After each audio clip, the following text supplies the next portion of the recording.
बिस्मिल्लाहिर्रहमानिर्रहीम। अस्सलाम वालेकुम क्लास 3। आज हम सबक पढ़ेंगे इल्लामा इकबाल का बचपन। आप सब लोग इल्लामा इकबाल से तो वाकिफ है ना जी। इल्लामा इकबाल का बचपन। इल्लामा इकबाल हमारे कौमी शायर हैं। इल्लामा इकबाल ने अपनी शायरी के जरिए हिंदुस्तान के मुसलमानों में आज़ादी का जज्बा पैदा किया। इल्लामा साहब ने अपनी शायरी के जरिए जितना बड़ा और अहम काम किया वो उनसे पहले कोई ना कर सका।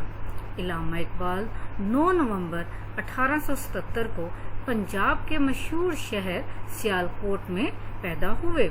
इल्लामा इकबाल ने मौलवी गुलाम हुसैन से कुरान पाक पढ़ा, फिर मौलवी मीर हसन से मदरसे में तालीम हासिल की। जब मौलवी साहब स्कॉच मिशन स्कूल से वाबस्ता हो गए तो इकबाल भी इसी स्कूल में दाखिल करा दिए गए। मीर हसन के बेटों से उनकी गहरी दोस्ती थी।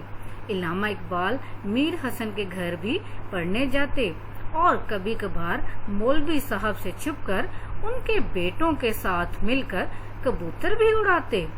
इल्लामा इकबाल को पढ़ने का बहुत शौक था। वो स्कूल की तालीम में अपनी उम्र के लड़कों से बहुत आगे थे। उनके बड़े भाई शेख अता मोहम्मद की बेगम बताती हैं कि स्कूल के इब्तदाई जमाने में इकबाल रात को नींद में उठ उठ कर पढ़ते थे। एक बार आधी रात को उनकी वालदा इमाम बीबी की आंख अचानक, अब उनकी वालदा का नाम क्या था? इमाम बीबी। नेक्स्ट पेज पर आते हैं।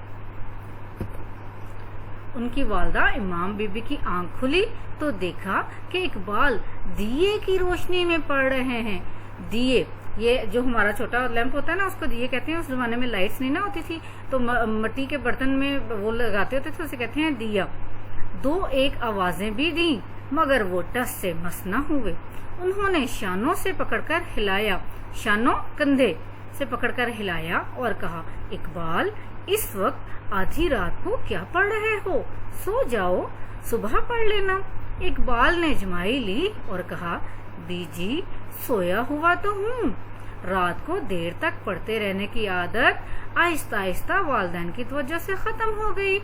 1893 में उन्होंने मैट्रिक का इम्तिहान दर्जे अव्वल में पास किया। अपने स्कूल में पहली और पूरे पंजाब में 8वीं पोजीशन हासिल की।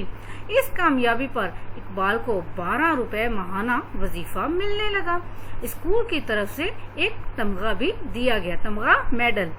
प्यारे बच्चों, अगर आप भी इल्लामा इकबाल की तरह बड़ा आदमी बनना चाहते हैं तो उनकी तरह इल्म से मोहब्बत करना सीखें।